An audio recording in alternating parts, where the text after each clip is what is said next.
Hello, hello. This is Danielle Ireland, and you are listening to Don't Cut Your Own Bangs. And today's guest, I'm not going to leave you in suspense. I'm just going to tell you, it's Martha Hoover. And it is one of my favorite conversations of all time I've had on this show.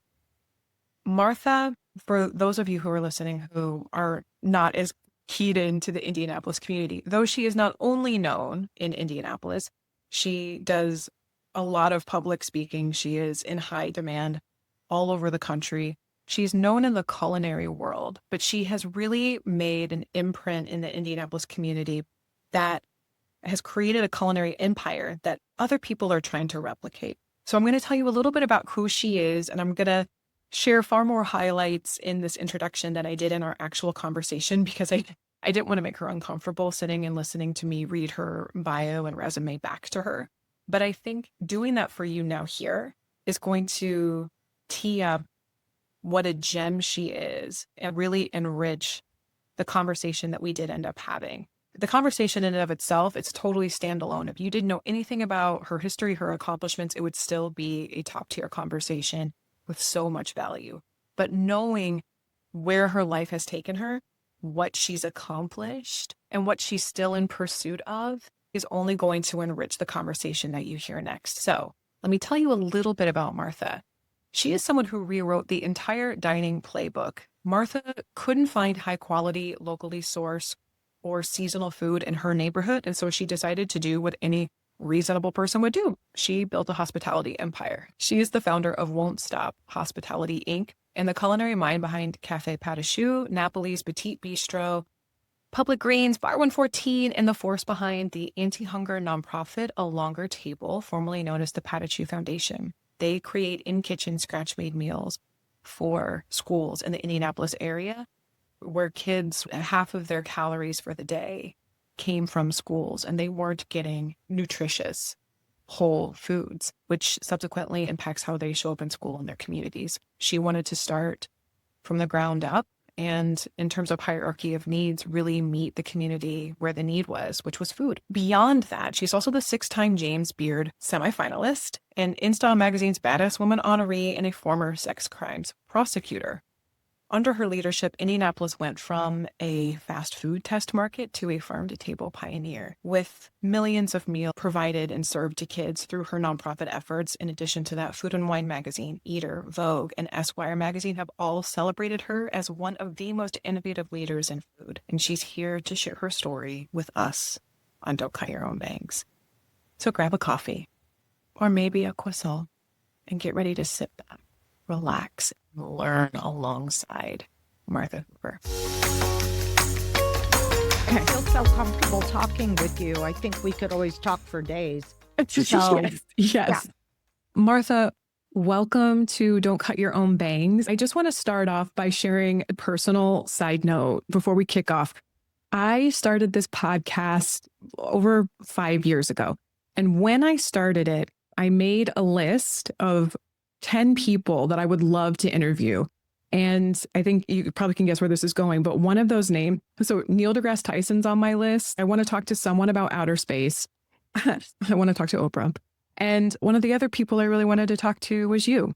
And oh my gosh. Yeah. Thank you. You were on my top 10 list of dream guests when I first started this podcast. And I love that life led us here. This is just such a gift already, but I'm really excited to talk to you because as much as I've enjoyed the interactions that we've had over the last few years, getting to research you has been really interesting too, because you've done a lot of media, you've been interviewed a lot. With your permission, I'd love to dive into that. Is that okay? It's totally fine. And thank you so much. That flattery means a lot to me. Thank you. To be on your top 10 list is a big deal. So thank you. Oh, it's true. And just to give you a little bit more context too, almost 11 years ago to the day, I'm approaching my 11th wedding anniversary with my husband, David, who you know, and our rehearsal dinner was at your River Crossing restaurant location. Oh my gosh, I remember that. I so remember. I remember actually the first time I met you, and I'm so fortunate that our lives get to intersect so frequently. I feel the same. And I remember so wait, what was your first memory? I met you before you were married and David was new to a longer table. I'm not even sure he was a board member yet. I think he was at a fundraiser or some type of a meet and greet at these very offices where the recording is happening, and he was with his mother and you. And I had never met his mother either, and I'd never met any of you. Mm-mm. And I was just so taken by the trio, all three of you. Thank you. Gosh. Okay. I think you have probably a keener memory than I do. My memory, now, maybe not the first time I met you, but the first time we had an actual conversation, I really started to understand a superpower that I now see that you have. It was at the Petit Choux location in Broad Ripple. And it was after a meeting and there were board members there. So this must have been a couple of years or maybe a year after the memory that you have. But what I remember, there was a documentary film crew also there. But you and we were grabbing a martini, I think, at the same time. And you... Shocker. Right. Yeah. Our hands reached at the same time and it was a meet cute. But what I remember was you were surrounded by a room full of people that knew you wanted your attention and wanted to talk to you. And you were also being filmed by a film crew. But you made me feel like for that 5 to 10 minute conversation, however long it was, there was nowhere else you wanted to be. You weren't in a hurry. You weren't scanning the room. I think in a lot of social networking, or I'll say big important places filled with big important people, there's usually this invisible hierarchical scan that happens behind the eyes where people are looking for who has status, who is important, and what can I get in front of, or what can I say to impress. There's all of this social positioning happening. And you made me feel so comfortable because you just seemed so embodied and not rushed. And what I felt in that moment, but what I've observed you do since then dozens and dozens of times, is you make everyone feel that way. And well, thank you. I don't think it is a power play or a manipulative talent or whatever the right word is. I think that my roots are in hospitality. And to me, hospitality is really welcoming people. It's beyond just making people feel welcome. It is welcoming people in your sacred spaces. And for me, when I owned restaurants, my restaurants always were an extension of my home. And there is no more sacred space for me than my home, and by extension, my cafes. So I think that is just something that people who come from hospitality are particularly good at without having to really work at it. Yeah. I didn't realize until you said something that it might be seen as a special talent or a superpower.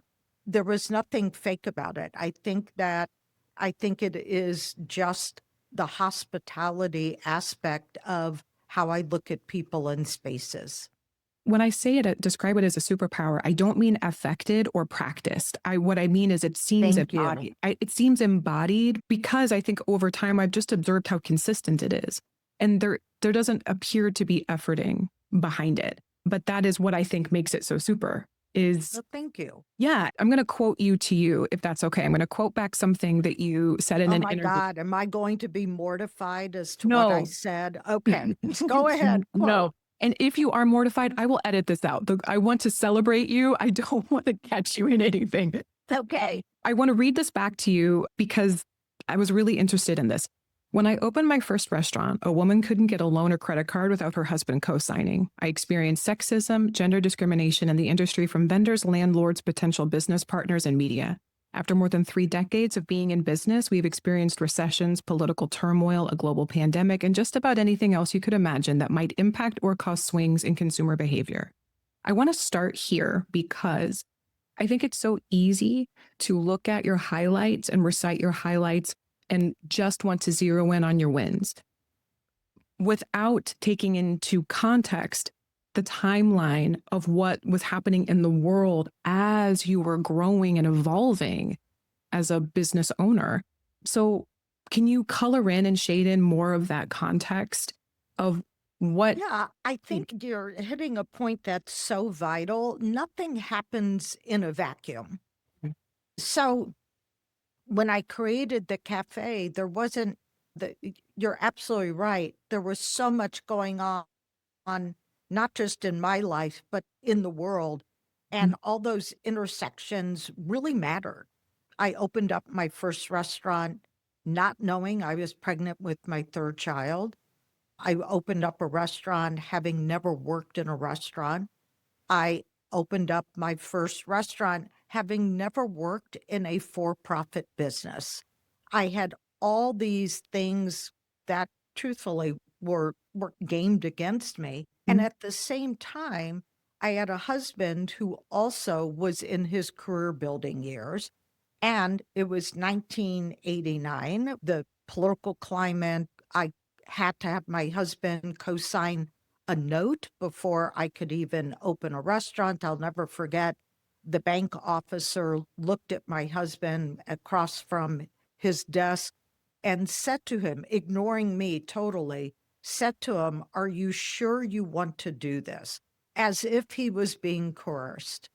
And then also there are other things in the ether then. Local restaurants were not a thing. The food scene was not a thing. Food Network hadn't even come out yet. That development, Food Network, whenever that happened, Yeah. really was a huge influencer for people across the nation and really helped spur restaurant growth and interest in food and food culture. There was really none of that. And there was not really a movement yet towards healthy eating that was not stereotyped as health nuts. They used to call people like me health nuts, just because we were interested in eating whole, eating organically. Martha Stewart was new to her creating this entertaining empire. So there wasn't even an aesthetic associated with quality scratch-made food made in local environments from local ingredients. But it's not as though what I did was to your point, was in some strange vacuum where I just did it on my own without all these other things interfering. Yeah. There's an element of you knew your vision. This is some of the pieces I think are starting to get clear. You knew in the way that people talk about tastemakers, you knew your taste and you wanted to, you're like, I can't be the only one who. No, that literally is, I think, key to the success that I had in my restaurant years. I never thought I was unique. In fact, I think it's dangerous to believe that you are unique. I realized that if the things I wanted, the things I valued, the aesthetics, the quality, whatever the space was, that if I wanted those things, I was pretty sure that there were other people like me who also wanted them. And my thing was always, I'm not unique. If I want this and I believe that other people also want this, why don't I just go about and give it a try? And that's precisely what I did. I want to offer maybe just one slight adjustment to that. You are unique in how you created what you want. Now, granted, everyone who has created an undeniable product saw so clearly a gap and wanted to fill that gap. And to them, it made utter sense. But for so many of us who are consuming whatever it is, it's like, how did we live life without this thing? And so there is a zone of genius of, oh, if this is something that makes so much sense to me, let me just continue to make it. Can I add something here that Of gives course. little context? Yes, please. And again, nothing just happens on its own accidentally. I really believe that. Although I also buy into the randomness of nature. But I grew up in a household with a father who was the lead member of the Would've, Should've, Could've Club. And I think understanding that as a young observer, as a young person, that this was a person who always, in hindsight, knew what he should have done, but never did. And I was determined to not live my life so wedded to a past that, boy, I could have.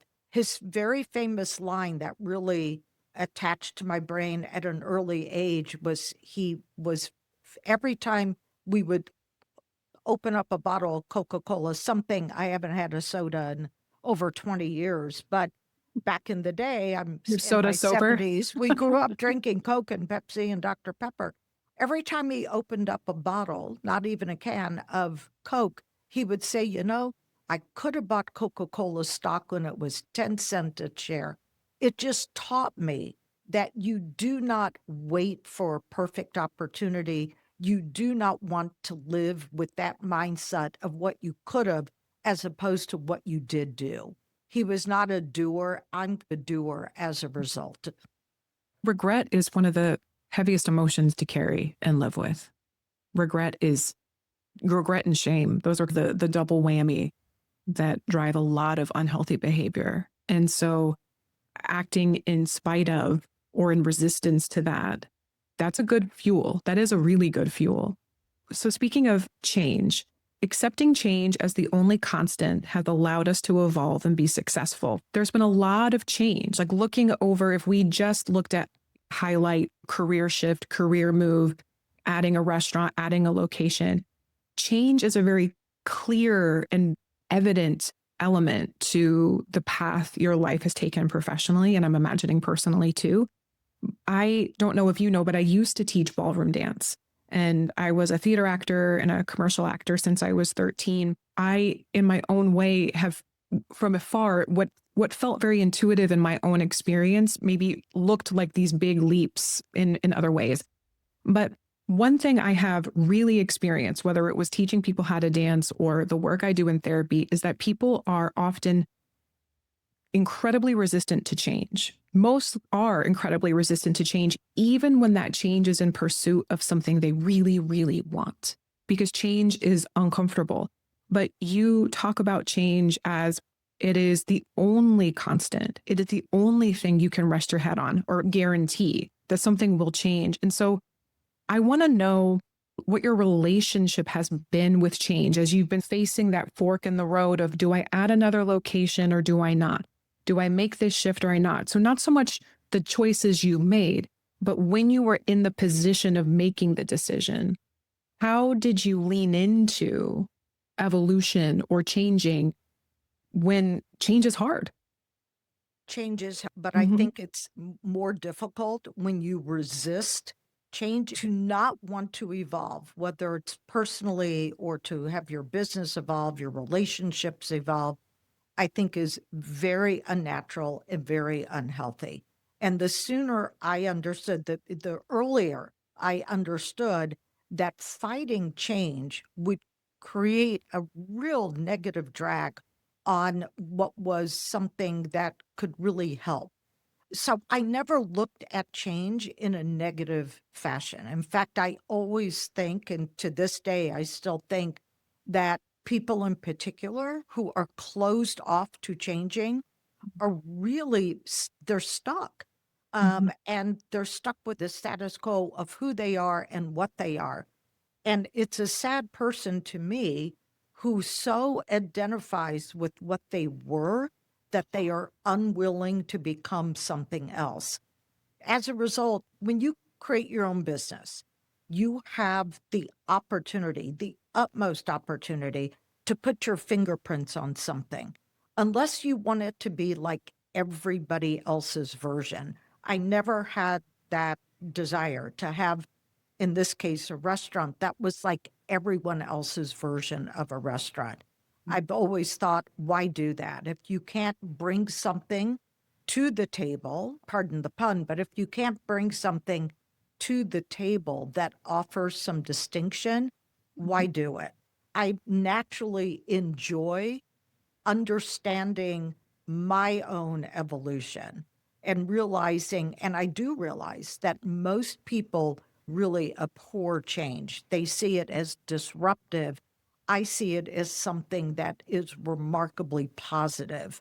Even the disruption is remarkably positive. And the thing about change that I have never feared is if for whatever reason it doesn't work out, if it becomes a drag or a negative, creates derailing, whatever it is that's negative, guess what? You've learned something from it and you can change again. And I'm okay with that process. If you've ever wanted to start a journaling practice but didn't know where to start, or if you've been journaling off and on your whole life, but you're like, I want to take this work deeper, I've got you covered.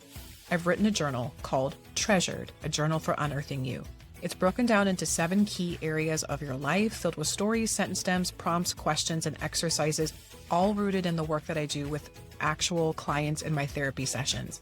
I have given these examples to clients in sessions as homework, and they come back with insights that allow us to do such incredible work. This is something you can do in the privacy of your own home, whether you're in therapy or not.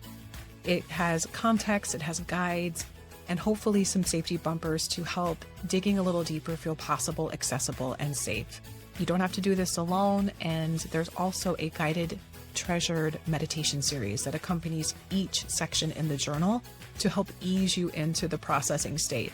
So my hope is to help guide you into feeling more secure with the most important relationship in your life, the one between you and you. Hop on over to the show notes and grab your copy today. And now, back to the episode. Okay. I learned something and I can change again. There's another theme that I'm starting to become more clear on with you is you seem to hold space between what do I have to work with and what is the most I can do what I have to work with. So when you talked about your former career, your former life as a sex crimes prosecutor, one of the things, I'm not sure if I read it or if I overheard you say it, but you went into sex crimes because that was the field where no one else really wanted to be. No one was really doing it.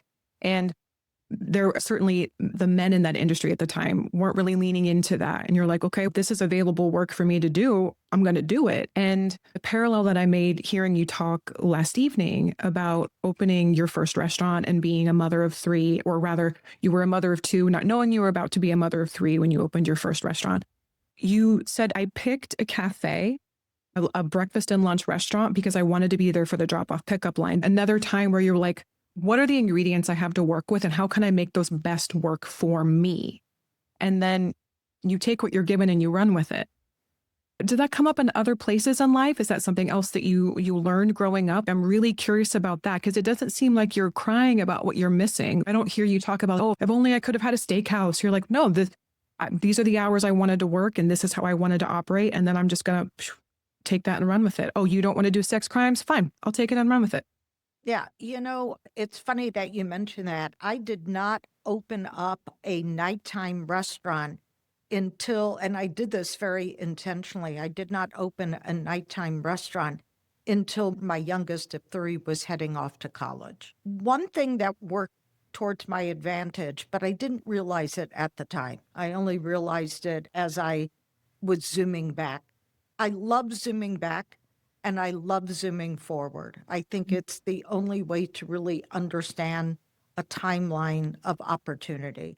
But when I zoomed back, I realized that one of the biggest gifts that was given to me by the universe was the fact that I opened up my first restaurant at the same time I had my 3rd child. And why that even matters is I treated David, my 3rd child, and my restaurant almost like they were twins. And what I noticed was that they each progressed along a similar timeline. They really did. I always laugh. I say the terrible twos, I didn't know which was more difficult when he was a rambunctious 2 and 3-year-old little boy, or when I went from having 1 to 2 to 3 kids to 1 to 2 to 3 restaurants. It was the same shift in my mind. And then as David aged and matured, my relationship with my business and my business aged and matured, and they were on a very similar path.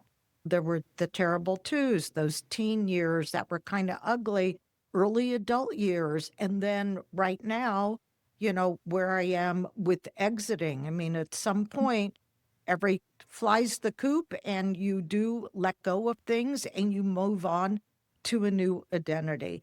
But understanding that my career path and my path as a mother, they were meshed together. And I think it's important to understand that all these relationships have a lifespan. All these businesses have a lifespan. Just as your relationship with your children has moments of greatness, moments of growth, moments of change, that's what you want. That metaphor of your business and your child coming up as twins, that one that speaks so right to the heart of the stage of life I'm in right now with a 4-year-old and 2-year-old and trying to get this podcast off the ground. You have no idea what a balm, how soothing it was to hear, because I can really wrap my head around that. But the other thing I'm wondering, and I don't know if I'm projecting my own experience or not, but having kids. So one of the main currents that drives anxiety, not just for me, but for anybody experiencing anxiety, is the factor of time. So usually anxiety, we get caught between a rock and a hard place, not doing enough, not being enough, running out of time, this chasing of a timeline. And there is something about, I experienced this in grief and loss, but then I also experienced this in having children, was that because there is just less of you to give, you become, when you're not in the fog of postpartum depression, laser focused with the time and energy you do have because you have to work within that time. And so I want to talk to you a little bit about how you budget your energy, because I think a lot of people talk about their schedule in terms of time, but I think all of our interactions, right? There are deposits and withdrawals. I feel in so many ways like I'm getting a deposit with this experience, but there are other appointments and other places you show up in the world that are withdrawals, right? I'm giving maybe more than I'm getting, and that's just the exchange of life. But I'm trying to look at the appointments that I commit to. How much energy is it going to require of me to show up? What energy am I going to get back? As opposed to, this is a 2-hour block of time. This is a 3-hour block of time. For you, I would imagine there are constant requests for you to show up, to donate, to say this, to be this, to do that, just like you're doing here for me. And I'm just curious how you budget your time and what maybe has become too expensive for you to invest your time in. I think that is the way to look at time. It is a commodity. It's the one commodity we have no control over in one way. I realize where I am on the runway of life as somebody who is in her early 70s. I think I've told you this before. When I was turning 70, I was having a crisis of identity. I had just sold my company, the company that really identified me for 37 years. And I sold the majority of the company expecting to have a voice in the new company. And when that didn't happen, on top of turning 70, I was like, what is going on in my life?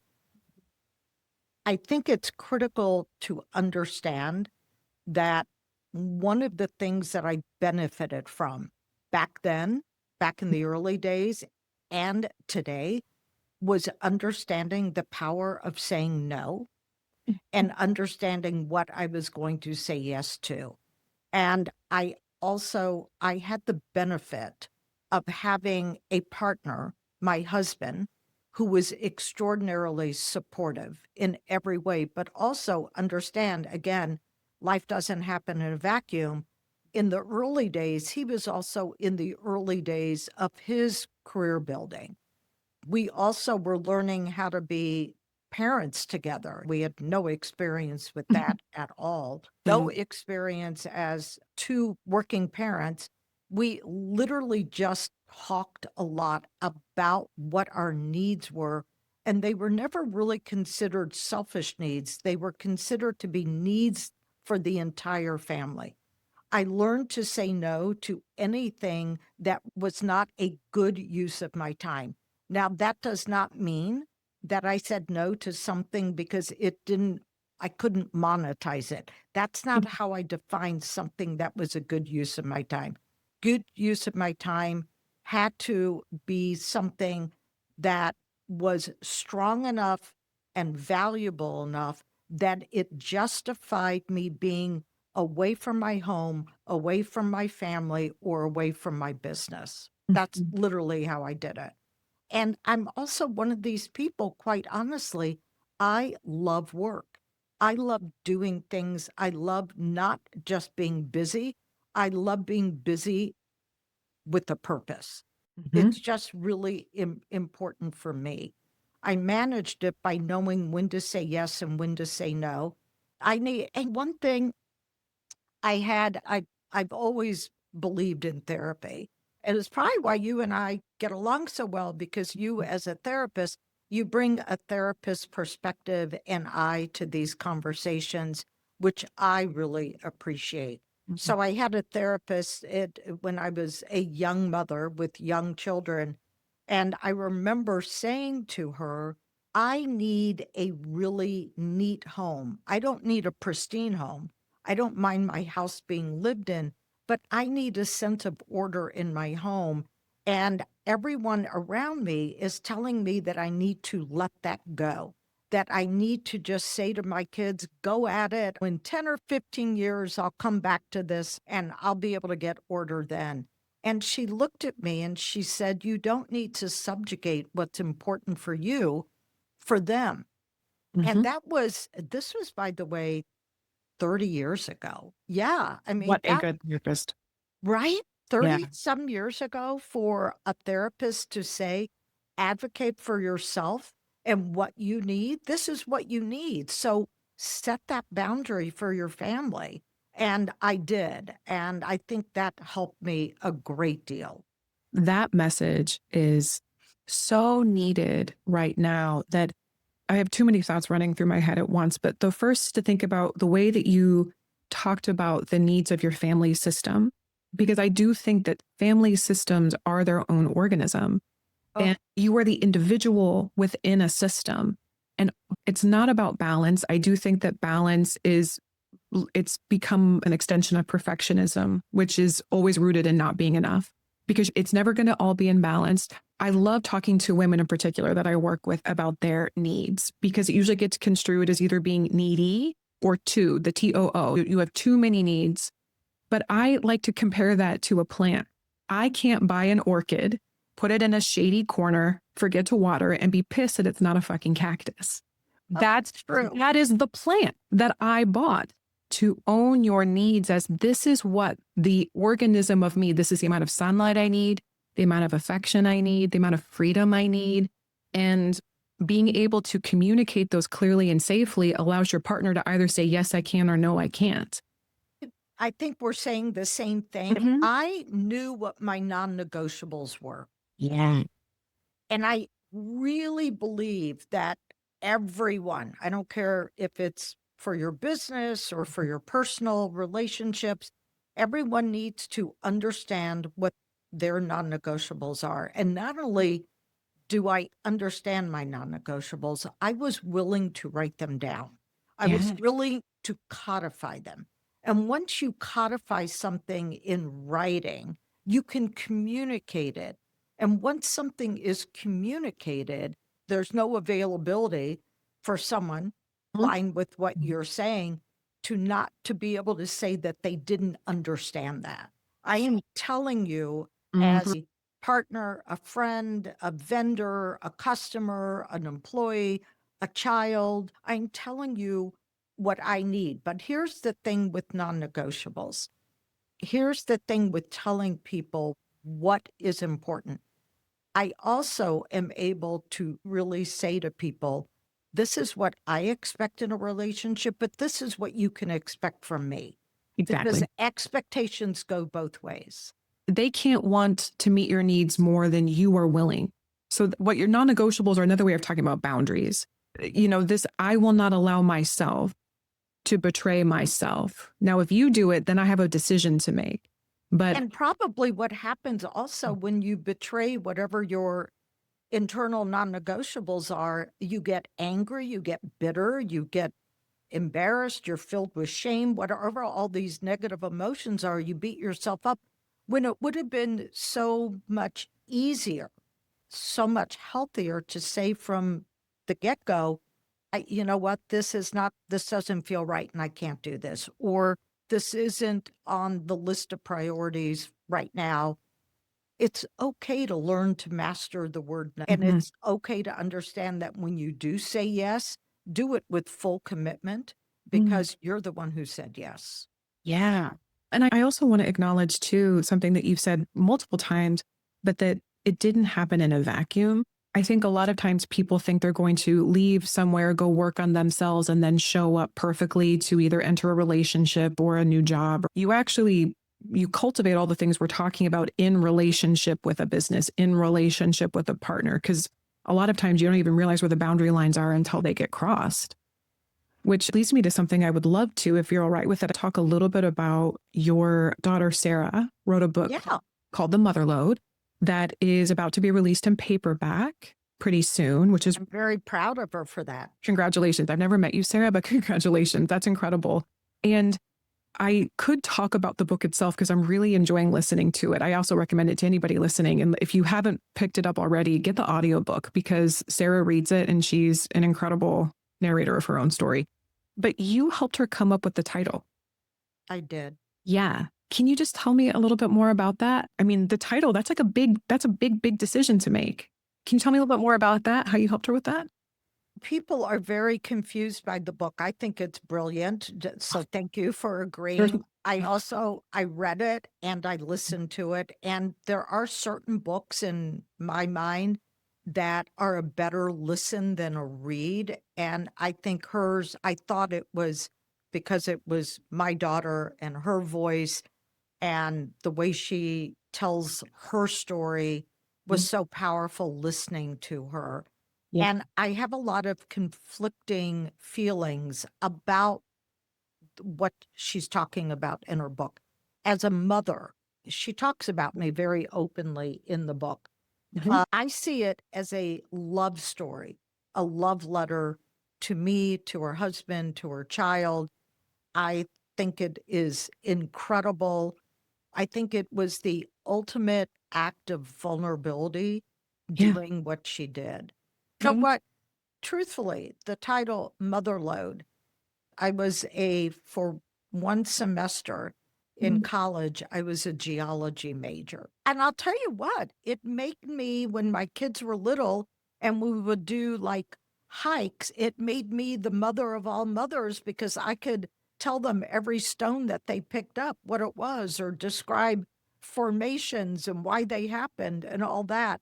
But I was a geology major for the dumbest reason in the world, it's seriously an embarrassing reason, which I'll tell you about over a martini that we Sure, of course. That sounds great. That sounds great. You know, the entire idea of the mother load is this vein of power, this vein of something that is so rich with assets, whatever those assets are. And what she was doing in this book was like she was erupting this vein and telling her story. I thought it was so powerful. And the minute she literally said, "Hey, I'd love to talk to you about some working titles," I had read an early version of the manuscript because also she very thoughtfully said, "If you disagree with this, if this offends you, if this hurts your feelings, I need to know."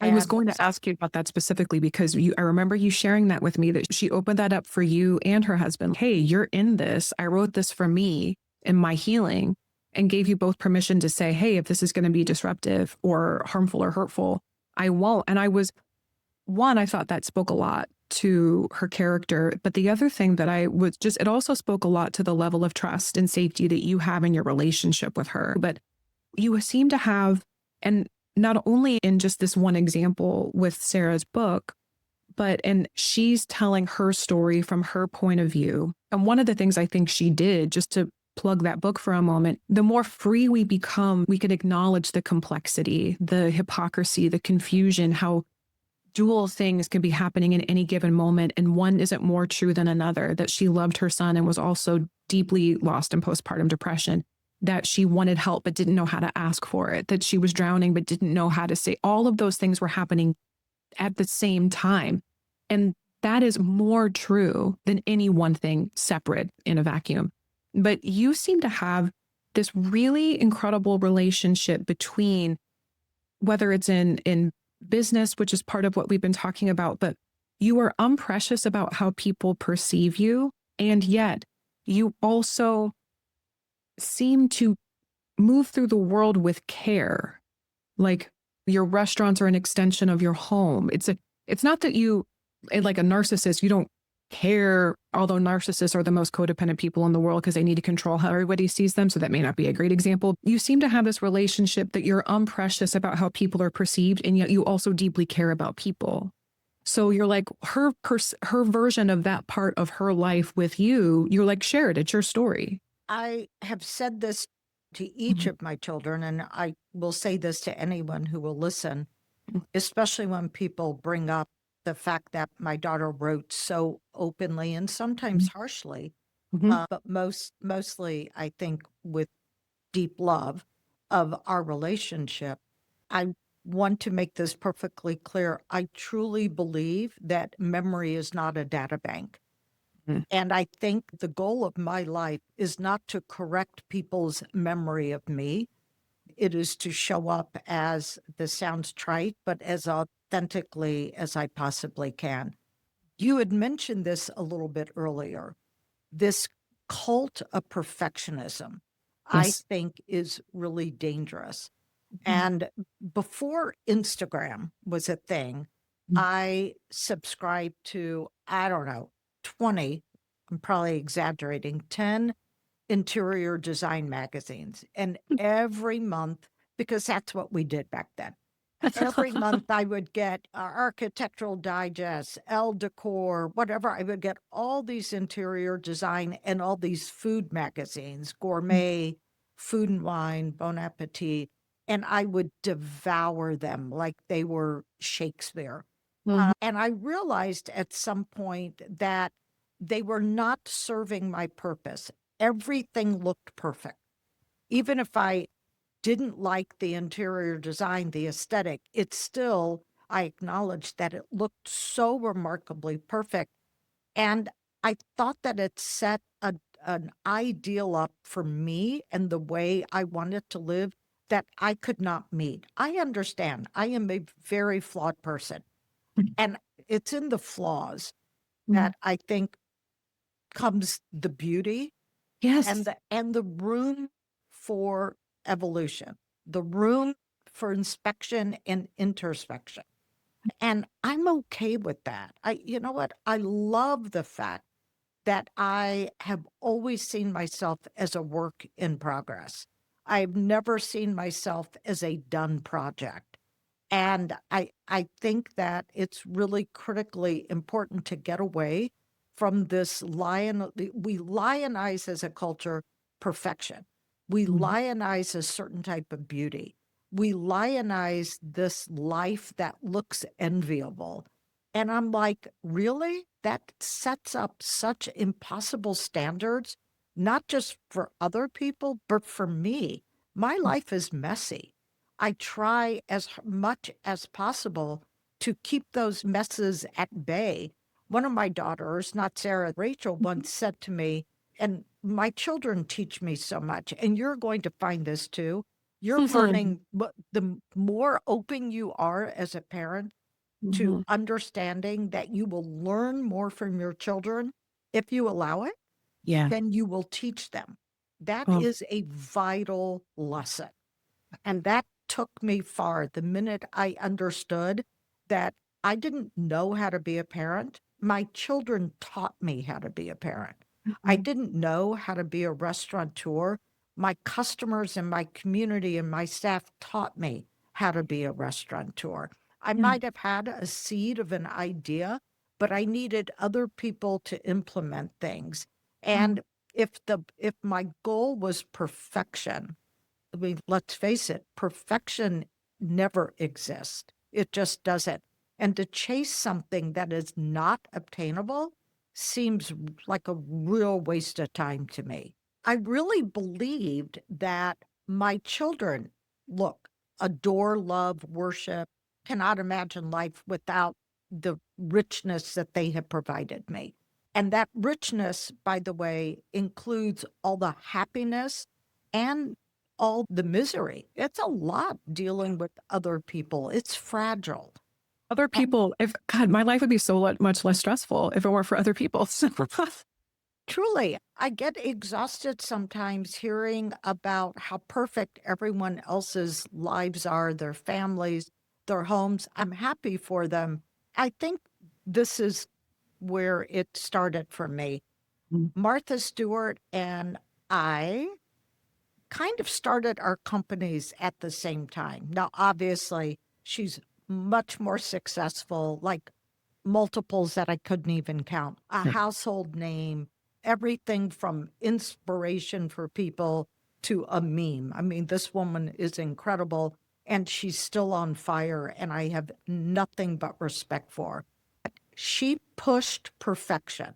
And I thought that level of achievement was something that I just never thought I needed to feel like I was contributing something to the world. Yeah. I'd rather be able to do something and not be perfect than not do something because I was afraid that it wouldn't be perfect. I think you allowed all the parts of you that existed to be true. And that's something I can really resonate and connect with. And I think when people betray a part of who they are in the pursuit of who they think they should be or who culture says they should be, that is when people find themselves probably in conversation with someone like me, talking to a therapist. And one of the gifts I've had doing the work that I do is when you hear people's pain and deepest struggles on a very regular basis, you just realize how similar they all sound. And the things that we fear, the things that we want, the things that we crave, the doubts that we carry, it's just that who we're comparing against and what we might be, the measuring stick we might be using, that might be different, but the mechanisms are the same. You know, can I interrupt here and tell you a story? Please do. My story is I had 2 daughters and my baby was my son. And as you and I have discussed, there, at least in my home, there were tremendous gender differences in my children.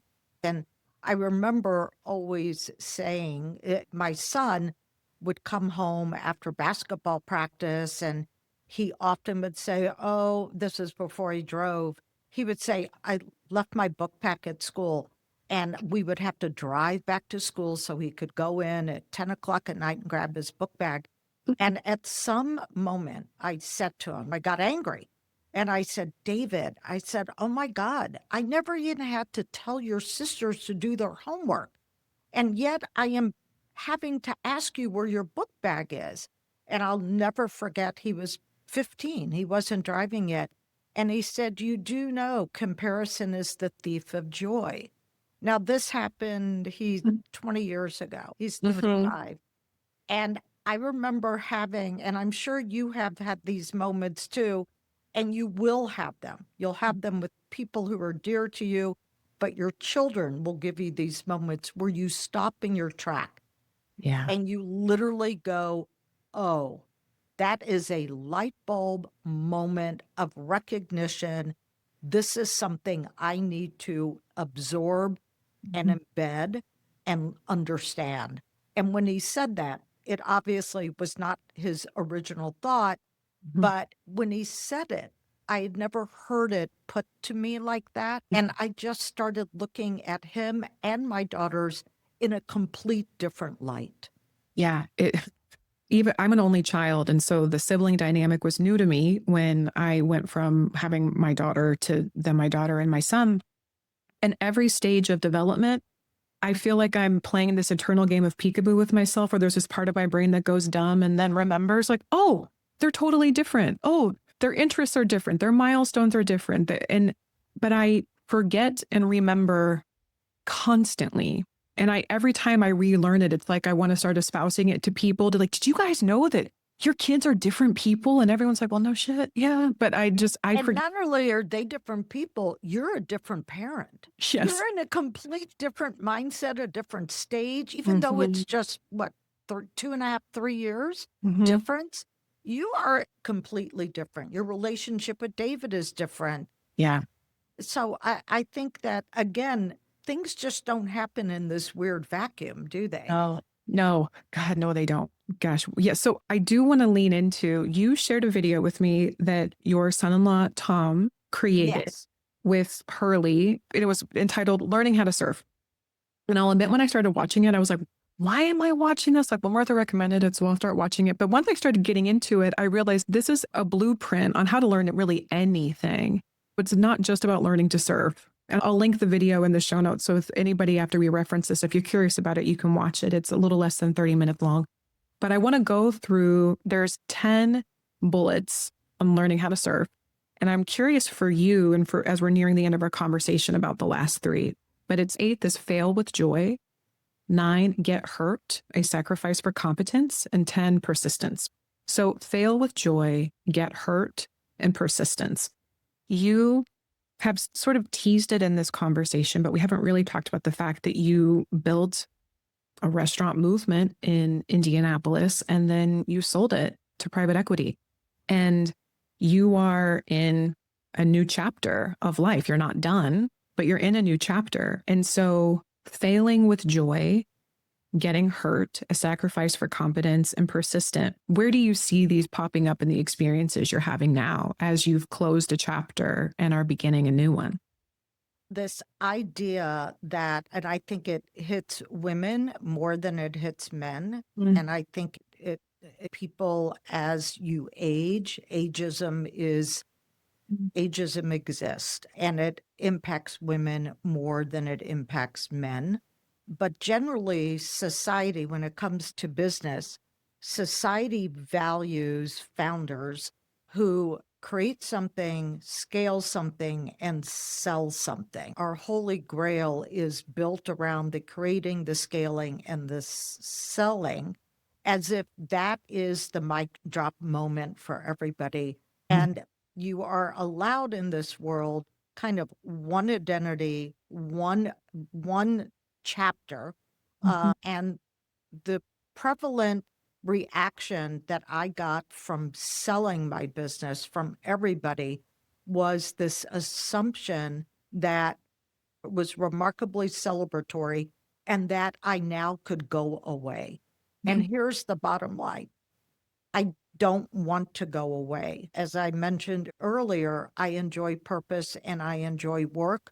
I enjoy doing things that matter to me.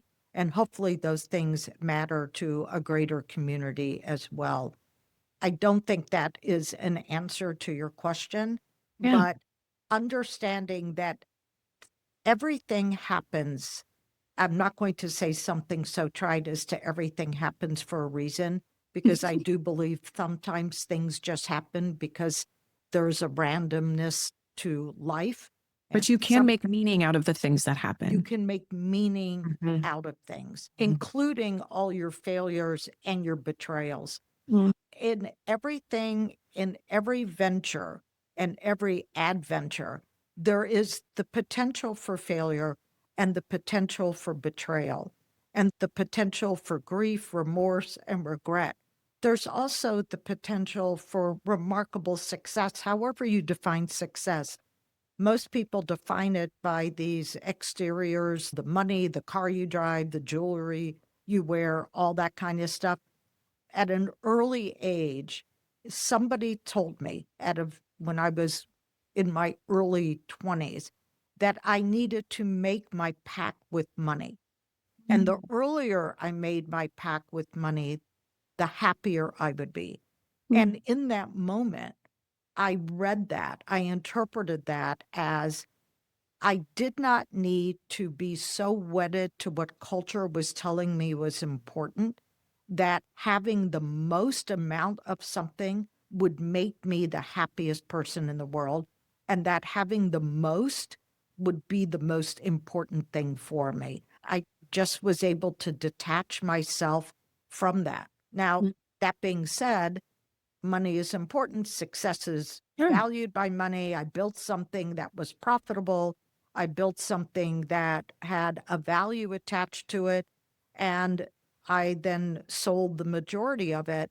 And in that shift between being the majority owner, the founder, the director, into kind of being pushed off a cliff and not knowing where I was landing, when I was landing, what I would land into, whether it would be sand or hard rock or water. I always understood that there would be another side of this and that nothing is ever as good as it seems in the moment. And nothing is ever, even at the worst, you're going to, in a year, have a completely different perspective. And that perspective is what you learn from it. What a stoic, right? but that is living in that range. Like, God, we chase the highs and then we so desperately try to run from the lows, but keeping that emotional cushion of it is never as bad as you think.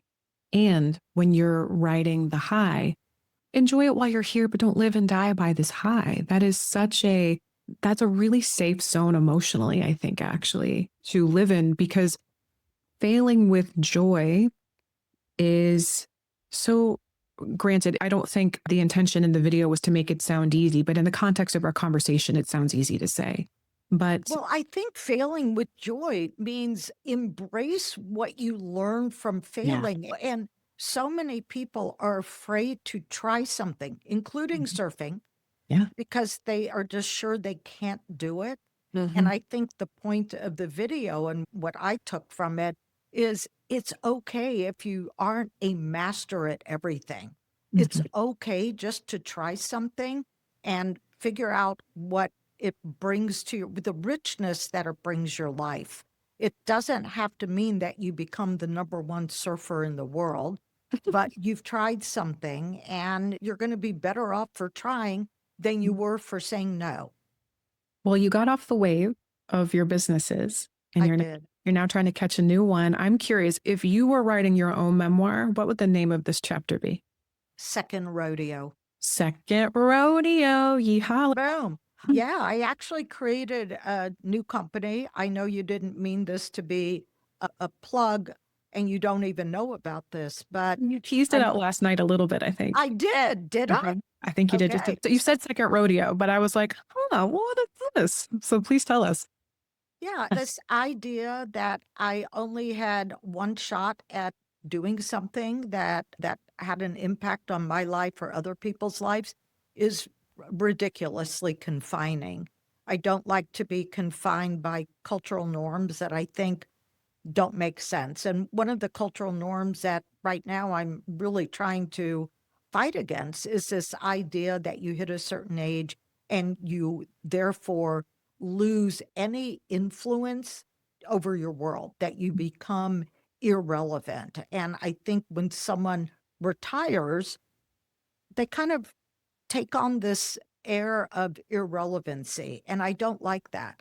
And I'll tell you why I don't like that. I'm still at 71, a student, and I'm still a teacher. And I love the student part way more than I love the teacher part.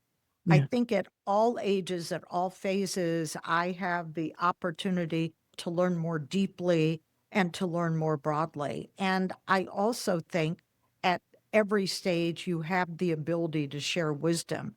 And just because you're young doesn't mean you don't have wisdom and you can't teach. And because society also says young people need to be mentored because they are only learning. They do not have knowledge themselves. That's not true. And I don't think it's right to say that you reach a certain age and you're done learning. At some point, your teaching is no longer relevant. I like the idea of starting anew, starting fresh. And this truly is my second rodeo. And I'm really excited about being productive, moving forward, using my creativity, building teams. I'm working with a new team that I absolutely love. They're young talent, and I get as much from them as they are getting from me. And it's very symbiotic and very, very, very gratifying to be busy like this, even though I don't need to, and even I'm above a certain age.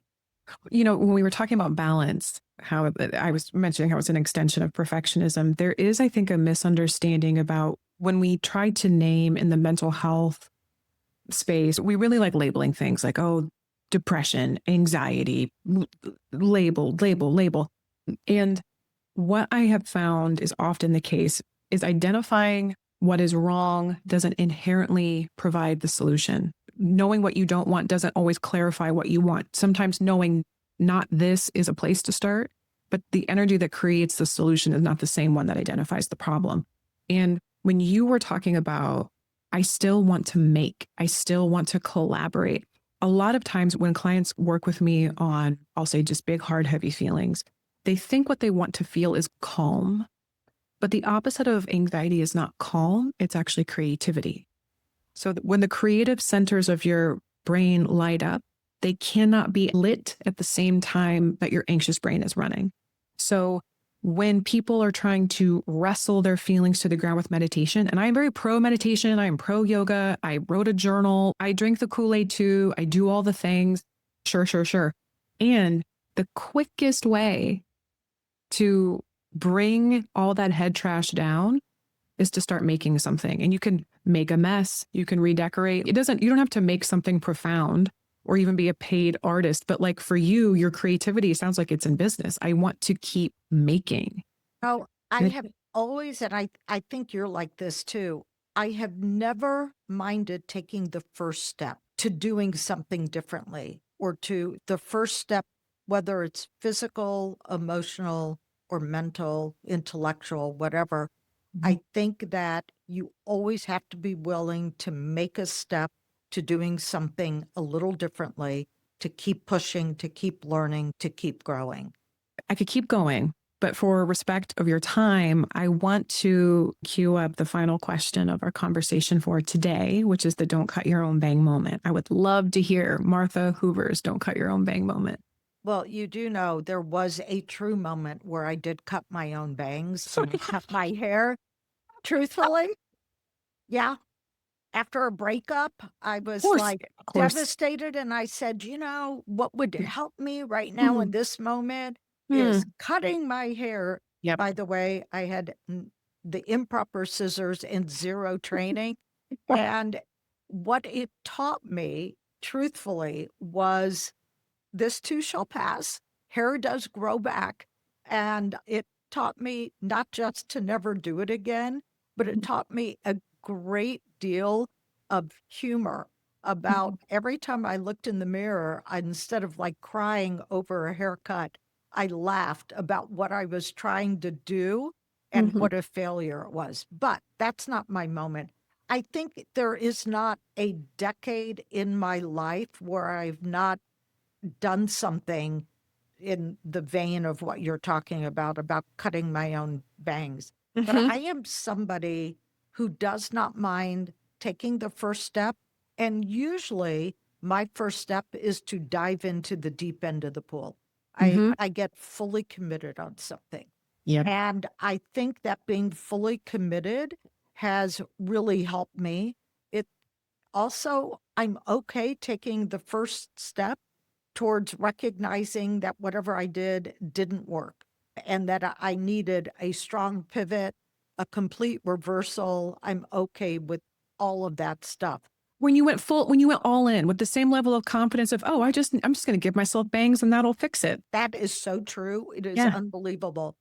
I had a moment where the first car I graduated from college, and the big promise in our house was if you graduate from college, you get a car.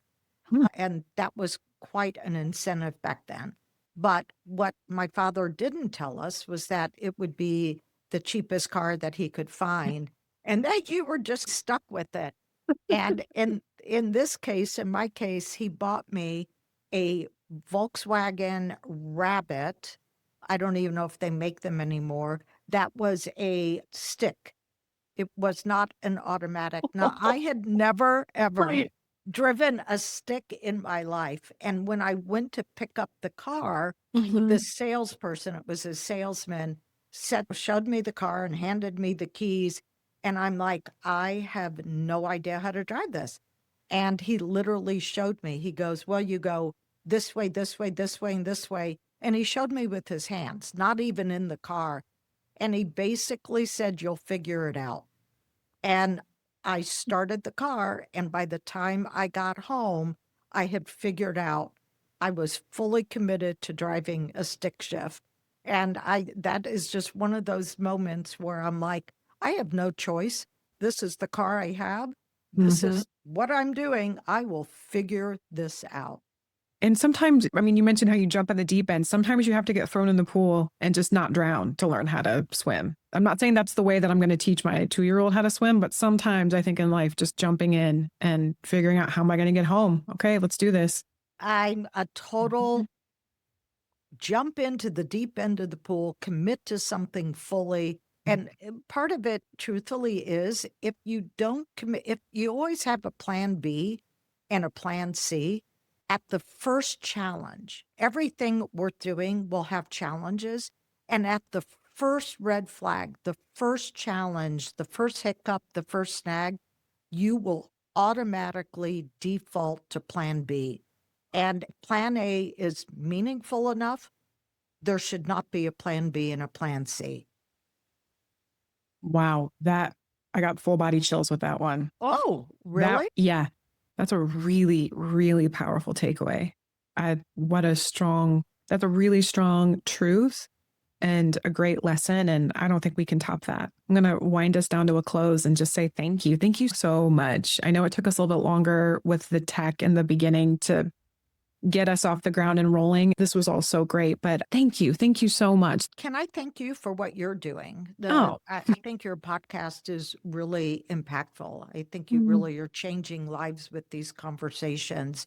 And I feel remarkably grateful in the deepest sense of the word that you invited me to be a guest. So thank you very much.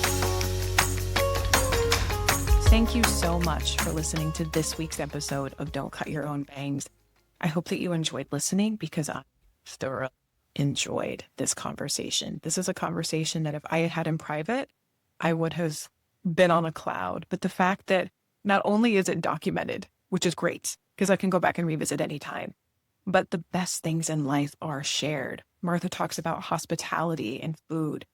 I consider sharing these conversations my form of hospitality. I want us all to be a part of this conversation that helps us look differently at the world, think differently about our feelings, to feel like approaching a problem is possible, and whatever the outcome is, it's not permanent.